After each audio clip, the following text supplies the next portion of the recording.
ಬೆಳಗಾಂ ಜಿಲ್ಲೆ, ಬಾಗಲಕೋಟೆ ಜಿಲ್ಲೆ, ಬಿಜಾಪುರ ಜಿಲ್ಲೆ, ಅಲ್ಲಿ ನದಿ ಬೆಲ್ಟ್, ಕೃಷ್ಣಾ ಬೆಲ್ಟ್ದಲ್ಲಿ ಇರುವಂಥ ಫಸ್ಟ್ ಅಟ್ಯಾಕ್ ಆಗೋದು ನಮ್ಮದ ಮಹಾರಾಷ್ಟ್ರ ಬಿಟ್ಟು ಬಳಕ ಸರ್. ಪ್ರವಾಹದಿಂದ ಅದನ್ನು ನಾನು ಮುಂದೆ ಬರ್ತೀನಿ. ಕಾಗವಾಡ ತಾಲೂಕ, ಚಿಕ್ಕೋಡಿ ತಾಲೂಕ, ಅಥಣಿ ತಾಲೂಕ, ರಾಯಬಾಗ್ ತಾಲೂಕ, ಮುಂದೆ ಆ ಕಡೆ ಜಮಖಂಡಿ ತಾಲೂಕು, ಸಿದ್ದು ಸೌದಿ ಅವರು ಇದ್ದಾರೆ ಇಲ್ಲಿ, ಅವರು ಜಮಖಂಡಿ ಎಲ್ಲ ನದಿ ಬೆಲ್ಟದಲ್ಲಿ ಸತ್ತಿ ಸೌದಿ, ನಮ್ಮ ಕಡೆ ಅವ್ರ ಕಡೆ ಹೋದ್ರೆ ಹಿಪ್ಪರ್ಗಿ ಹತ್ತೈದು ಸರ್. ಇವೆಲ್ಲ ಜಮೀನುಗಳು ಎಲ್ಲ ಊರಲ್ಲಿರುವಂಥ ಒಂದು 100 ಒಂದು 60-70% ಜಮೀನುಗಳು ಅಲ್ಲಿ ಬಿತ್ತನೆ ಮಾಡಲಿಕ್ಕೆ ಬರದಷ್ಟು ಪರಿಸ್ಥಿತಿಯಲ್ಲಿ ಇದಾವೆ. ಕಸಾನೂ ಹೇಳೋದಿಲ್ಲ ಅಲ್ಲಿ. ಹಿಂಗೆ ತೊಗೊಂಡ್ರೆ ಅದು ಮಣ್ಣು ತೊಗೊಂಡು ತೂರಿದ್ರೆ ಅಲ್ಲಿ ಉಪ್ಪದ ಅಂಶ ಇಷ್ಟ ಆಗಿಬಿಟ್ಟಿದೆ. ಅಲ್ಲಿ ಆ ಮಣ್ಣು ತೊಗೊಂಡು ಬಾಯಿ ಹಾಕೊಂಡ್ರೆ ಉಪ್ಪು ಬರ್ತೈತೆ ಅಧ್ಯಕ್ಷರೇ. ಎರಡನೇದು, ಅಲ್ಲಿ ಸೌಳು ಜೋಳ ಹೆಂಗೆ ಮಾಡ್ಬೇಕಪ್ಪ, ಸೌಳು ಜೋಳದ ಅಲ್ಲಿ ಹೆಂಗೆ ಸ್ಕ್ಯಾರ್ ಜಮೀನನ್ನು ಆ ಉಪ್ಪಿನ ನೀರಿನ ಅಂಶವನ್ನು ಹೆಂಗೆ ಹೊರ ತೆಗಿಬೇಕು.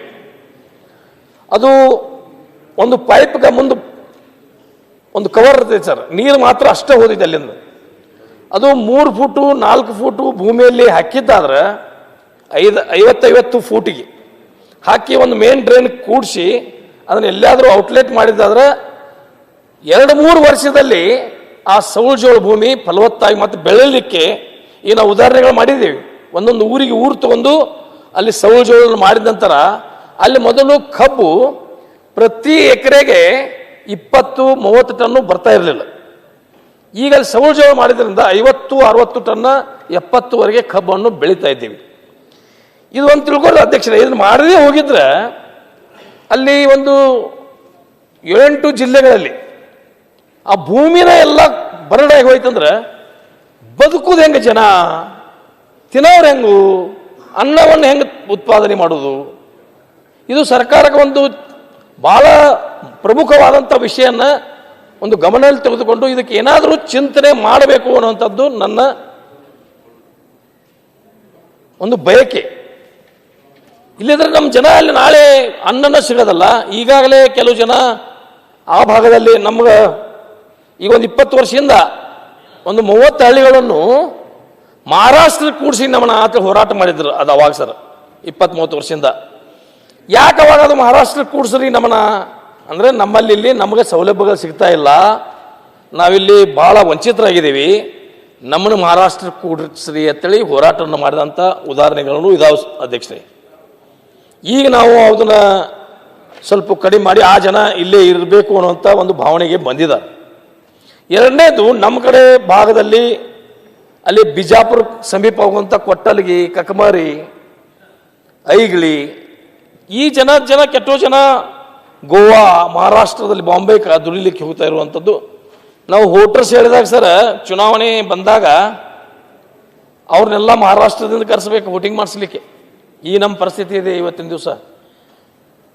ಅದಕ್ಕಾಗಿ ಈ ಸೌಳು ಜೋಳಕ್ಕೆ ನಮ್ಮ ಸರ್ಕಾರ ಹೆಚ್ಚಿಗೆ ಒಂದು ಒತ್ತನ್ನು ಕೊಟ್ಟು ಒಂದೊಂದು ಮತಕ್ಷೇತ್ರಕ್ಕೆ ಕನಿಷ್ಠ 10 ಕೋಟಿ ರೂಪಾಯಿಗಳನ್ನು ಕೊಟ್ಟಿದ್ರೆ ಒಂದೊಂದು ಊರು ನಾವು ದತ್ತಕ್ಕೆ ತಗೊಂಡು ಮಾಡ್ಬೋದು.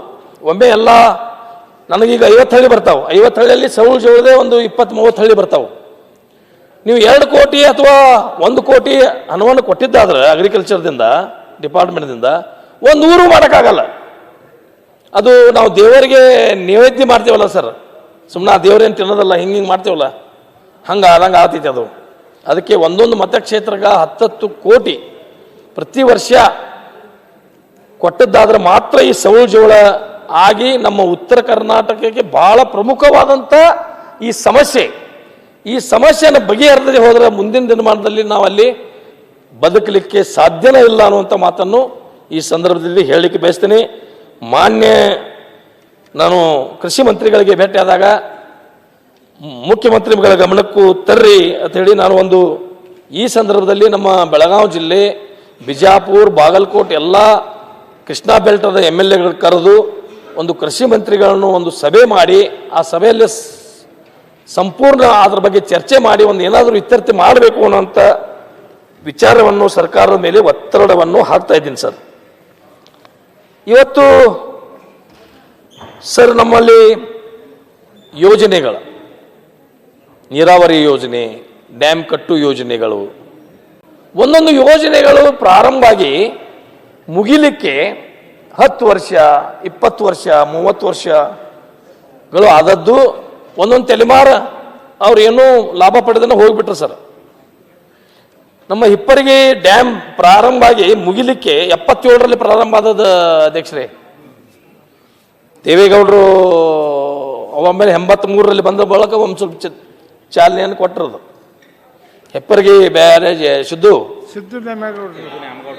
ಆಲ್ಮಟ್ಟಿನೂ ಅದು ಆಲ್ಮಟ್ಟಿ ಇರಲಿ. ಆಮೇಲೆ ಇವು 30 ವರ್ಷ ಆಯ್ತು ಅಧ್ಯಕ್ಷರೇ ನಾವು ನೀರು ಹಿಡಲಿಕ್ಕೆ. ಇವತ್ತು ನೀರಾವರಿ ಯೋಜನೆಗಳು ನನ್ನಲ್ಲೇ ಒಂದು ಬಸವೇಶ್ವರ ಯಾತ್ ನೀರಾವರಿ 17ರಲ್ಲಿ ಪ್ರಾರಂಭ ಮಾಡಿದ್ದೀವಿ.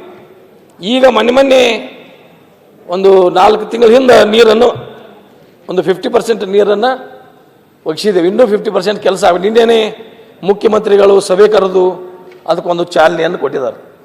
ನಾವು ಇಷ್ಟೊಂದು ಕಷ್ಟಪಡಬೇಕು, ಉತ್ತರ ಕರ್ನಾಟಕದವ್ರು ಬರಬೇಕು, ಇಲ್ಲಿ ಕೈ ಮುಗಿದ ಎಲ್ಲರ ಹತ್ರ ನಿಲ್ಲಬೇಕು, ಭಿಕ್ಷುಕರ ಥರ ನಾವು ಭಿಕ್ಷೆ ಬೇಡಬೇಕು.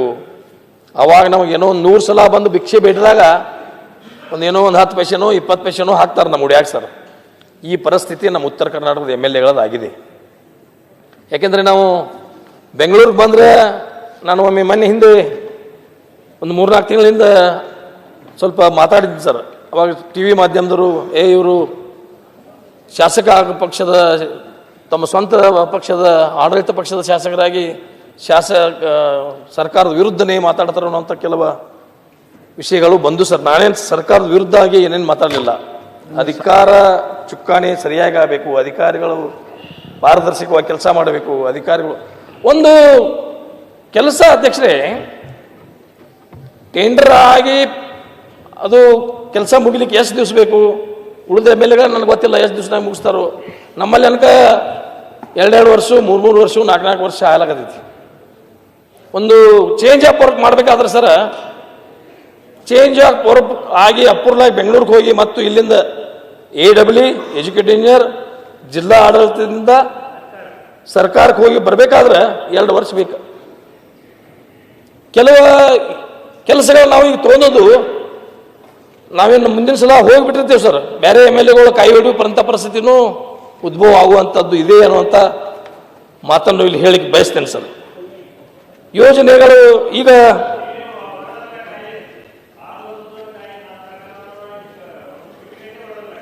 ಹಂಗೆ ನಿನ್ ಸರ್ಕಾರದ ನೋಡಿದಿಲ್ಲ ಬಿಡಪ್ಪ.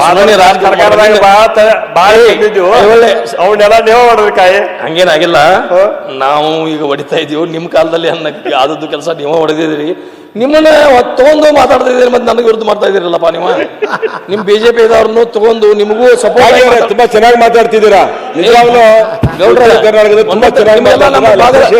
ಗೌಡ್ರ ನಿಮಗೆ ನಮ್ಮ ಭಾಗದ ನಿಮ್ಗೆ ಅರ್ಥ ಆಗೋದಲ್ಲ ಕೂಡ್ರಿ. ಕ್ಷಣ ಕ್ಷಣದ ಸುದ್ದಿಗಳಿಗಾಗಿ ಫ್ರೀಡಂ ಟಿವಿ ಸಬ್ಸ್ಕ್ರೈಬ್ ಮಾಡಿ, ಲೈಕ್ ಮಾಡಿ ಹಾಗೂ ಫಾಲೋ ಮಾಡಿ. ಹೊಸ ಸುದ್ದಿಗಳ ನೋಟಿಫಿಕೇಶನ್ಗಾಗಿ ಬೆಲ್ ಐಕಾನ್ ಮೇಲೆ ಕ್ಲಿಕ್ ಮಾಡಿ.